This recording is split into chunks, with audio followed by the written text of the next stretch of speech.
था। सार्वजनिक काम में 10 रुपए इकट्ठे भी करने पड़ते थे। वो बाँच इकट्ठी कर करके तब वो ट्रांसफार्म लाने की व्यवस्था होती थी। पता चलता था 4 दिन बाद फिर बुक गया और बुकने के बाद दोबारा फिर बाँच इकट्ठी करनी पड़ती थी। और जब दोबारा बाँच इकट्ठी करने की नौबत आती थी क्या सुनना पड़ता था पता है? पहले जो 4 दिन पहले बाँच लेकर के गए थे पहले उसका हिसाब कर दो तब दोबारा बाँच देंगे। ऐसा होता था कि नहीं होता था? ऐसी स्थिति से गुजरना पड़ा। लेकिन आप लोगों की सरकार ने बिना किसी व्यवधान के, बिना किसी दिक्कत के, आप लोगों की पूरी लोकसभा के अंतर्गत एक भी गांव आज की तारीख में ऐसा नहीं है जिस गांव के अंदर बिजली घर लगा हुआ हो उस बिजली घर की अक्षमता वृद्धि न करती हो। कोई बिजली घर आप लोगों का ओवरलोड नहीं है। कोई गांव ऐसा नहीं बचा जहाँ खंभे और तार और ट्रांसफार्मर न लगाए हो। कोई भी गांव ऐसा नहीं है जिस गांव से बिजली घर की मांग आ रही है। एक गांव केवल मेरी विधान लोकसभा के अंदर, वो है गांव बुड्ढाखेड़ा। बुड्ढाखेड़ा में प्रस्ताव दिया गया है, बहुत जल्दी उसकी भी स्वीकृति आने वाली है। साथियों, इन सारे कामों को लेकर के आप लोगों की सरकार ने काम किया है। अभी राज सिंह जी जिक्र कर रहे थे कानून व्यवस्था की, हमने खुद अपनी आंखों से देखा है। अभी 4.5 साल पहले का समय है। हम लोग भलीभांति जानते हैं, बखूबी रूप से आप सब लोग भी भलीभांति जान रहे हैं इन बातों को। बहुत ज्यादा समय बीता नहीं है, मात्र 4.5 साल ही बीते हैं। समय था एक, अगर धलापड़ा चौकी की बात करें उस पर भी ताला बंद, गुंडा चौकी की बात करें ताला बंद, बहलोलपुर चौकी की बात करें ताला बंद। क्यों बंद क्यों थे?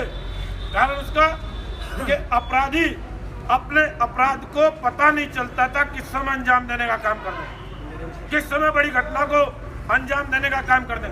कोई व्यक्ति सुरक्षित नहीं था, खेत में किसान सुरक्षित नहीं था, बाजार में व्यापारी सुरक्षित नहीं था। पता नहीं चलता था कब उसके साथ क्या घटना घट जाए, पता नहीं चलता था कब उसके पास चिट्ठी रंगदारी की वसूली की आ जाए। महिलाओं का पता नहीं था कब घटना कितनी बड़ी घटना महिलाओं के साथ घट जाए। पता नहीं चलता था कानों से कुंडल किस समय छिन जाए, पता नहीं चलता था गले से चैन किस समय छिन जाएगी। असुरक्षा का माहौल देखने को मिला है। और हद यहाँ तक देखने को मिली है, पड़ोसी गांव बाड़ी माजरा, वहाँ का एक अदना सा बदमाश, उसने पूरी चौकियों पर ताले लगवाने का काम कर दिया। पुलिस को मजबूर कर दिया इकट्ठे होकर के सोने के लिए।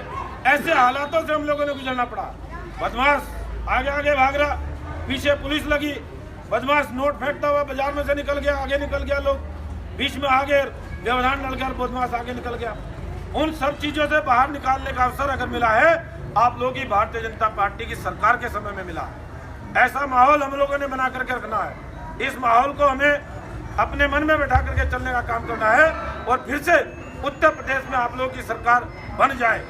ऐसे भाव से हम लोगों ने काम करने की मंशा से आगे बढ़ना है। आपके देश में आदरणीय मोदी जी नेतृत्व करने का काम कर रहे हैं। मोदी जी के नेतृत्व करने के साथ साथ कितना बढ़िया माहौल, कितनी अच्छे विचार, कितनी अच्छी योजनाएं, कितने बड़े बड़े ऐतिहासिक निर्णय आप लोगों की सरकार ने लेने का काम किया है। इन ऐतिहासिक निर्णयों की बदौलत हम सब लोग आगे बढ़ने का काम करें और आगे बढ़ते हुए ये ना सोचे कि हम लोग के छोटे छोटे काम नहीं हुए। हो सकता है कुछ काम में समझता हूँ कि सारे काम किसी भी प्रकार से संभव नहीं हो पाते, प्रयास करने के बावजूद भी नहीं हो पाते हैं। लेकिन हमें बड़ा लक्ष्य लेकर के साथ चलना है। बड़ा लक्ष्य जब आप लोग लेकर के चलोगे तो बड़े लक्ष्य को ध्यान में रखते चलने का काम करना है और छोटे लक्ष्यों को हम लोगों ने गौण करने की मजबूरी हो जाती है। उसको हमें गौण करना जरूरी हो जाता है और बड़े लक्ष्यों को पार करना हम लोगों के लिए जरूरी हो जाता है।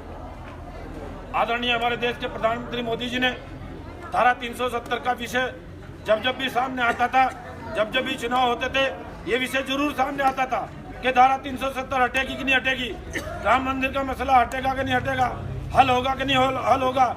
लेकिन आप लोगों की सरकार ने धारा 370 को भी हटाने का ऐतिहासिक निर्णय लेने का काम किया है और विपक्ष के लोगों ने इतना भयानक प्रचार करने का काम किया है। अगर धारा 370 को हटाने की बात करोगे तो देश के अंदर दंगा होगा, देश के अंदर झगड़े होंगे, फसाद होगा। लेकिन आप लोगों की सरकार ने बहुत सूझबूझ के साथ काम करने का कार्य किया है। देश के अंदर धारा 370 भी हटी है और किसी भी प्रकार का दंगा नहीं होने दिया, किसी भी प्रकार का फसाद नहीं होने दिया है। ऐसे सकारात्मक भाव से आप लोगों की सरकार ने काम किया है। इन विचारों के साथ हम लोगों ने आगे बढ़ने का काम करना। राम मंदिर का मसला कितने सौहार्दपूर्ण वातावरण में हल करने का काम हुआ है और भव्य राम मंदिर का निर्माण बनने का काम हो रहा है। हम सभी लोगों ने अपने धर्म के प्रति सजग होकर के काम करने की आवश्यकता है। अपने अपने धर्मों को सुरक्षित रखने की आवश्यकता है। दूसरे दलों में कोई सुरक्षा का भाव नहीं देखने को मिलता है। धार्मिक स्थलों को के ऊपर संकट पैदा होने का काम होता चला जा रहा है। उन सभी को बचाने के लिए, अपने बच्चों को, भविष्य को बचाने के लिए, अपने परिवार को सुरक्षित रखने के माहौल को हमें और भी मजबूती देने का काम करना है और अपनी भारतीय जनता पार्टी को जितनी भी मजबूती हम लोग देने का काम कर सकें वो हमें करने का कार्य करना है। आदरणीय मोदी जी ने हम सब देशवासियों को ये बताने का काम किया है, ये जगाने का काम किया है, ऐतिहासिक योजनाएं देने का काम किया है और देश का नाम बहुत ऊंचाइयों तक पहुंचाने का काम किया है। आज हमारे देश का नाम, आज हमारे देश के प्रधानमंत्री जी का नाम बड़े गर्व के साथ, बड़े सम्मान के साथ विदेशों की धरती पर लेने का काम किया जाता है। अमेरिका जैसा देश आप लोगों के प्रधानमंत्री का नाम लेकर के आप लोगों के प्रधानमंत्री की नीतियों में विश्वास रखने का काम करते हैं और वहाँ के लोग ये कहने के लिए मजबूर हो जाए हैं कि मोदी जी ने जिस नीति के साथ, जिस नीयत के साथ, जिस योजनाओं के साथ अपने यहाँ उन्होंने काम किया है, उन्हीं नीतियों को अपना करके हम भी अपने देश में काम करेंगे। यानी कि हम लोग का सीना चौड़ा हो जाता है, हमें गर्व महसूस होता है हमारे बीच में ऐसा यशस्वी व्यक्ति है, ऐसा मजबूत हृदय का व्यक्ति है, देश को आगे बढ़ाने वाला व्यक्ति है, बड़े बड़े ऐतिहासिक निर्णय लेने वाला व्यक्ति है।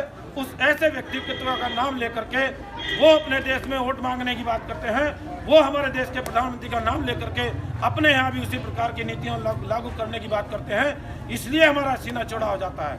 इसलिए साथियों, आज आप लोगों से मेरा आग्रह है, निवेदन है, बहुत बड़े बड़े काम आप लोगों के बीच में आगे भी होने वाले हैं। आप सब लोगों से मेरा आग्रह है, अभी कुछ दिनों पहले कृषि विधेयक को लेकर के मामला है, किसान साथियों ने अपना विषय सरकार के सम्मुख रखने का काम किया है और सरकार ने उस बात को मानने का काम कर लिया है और किसानों की बातों को लेकर के जिस तरीके का भाव माननीय प्रधानमंत्री जी ने हम सब के सम्मुख रखने का काम किया है, वो सभी के लिए, हम सब लोग के लिए एक बेहतर रास्ता बनाने वाला काम होगा, ऐतिहासिक काम होगा और बेहतर किसान कैसे तरक्की कर सके, कैसे उन्नति कर सके, इन विचारों के साथ आगे बढ़ने के लिए हम सब लोगों को लगातार वो प्रेरित करने का काम करते हैं। लगातार ये कहने का काम करते हैं कि आप लोग अपने अपने क्षेत्र में कुछ नया करने का काम करिएगा, नए विजन के साथ बढ़िएगा, नई योजनाओं के साथ आगे बढ़ने का काम करिएगा।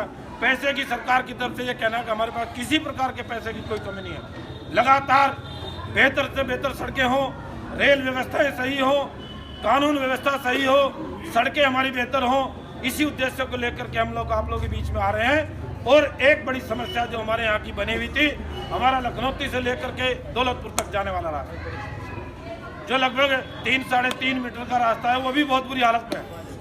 लगातार पिछले कुछ दिनों से हम लोगों ने इसका प्रस्ताव देने का काम किया ताकि वो खराब रास्ता भी आप लोगों का ठीक हो जाए। और अब आकर के लगभग 16 करोड़ की लागत से आप लोगों का वो रास्ता बनने जा रहा है। 3 मीटर से लेकर के 7 मीटर चौड़ी सड़क आप लोगों की बनने जा रही है। उसका भी हम लोग शिलान्यास आज करने जा रहे हैं।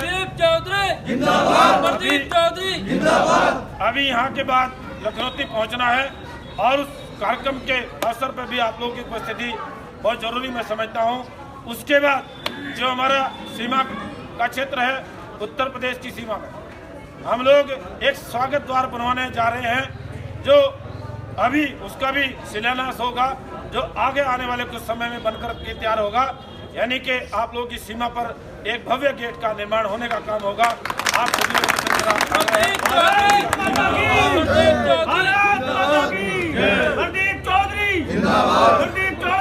हमारी हमेशा अक्षेत्र के भले के लिए काम करने की नियत रहती है।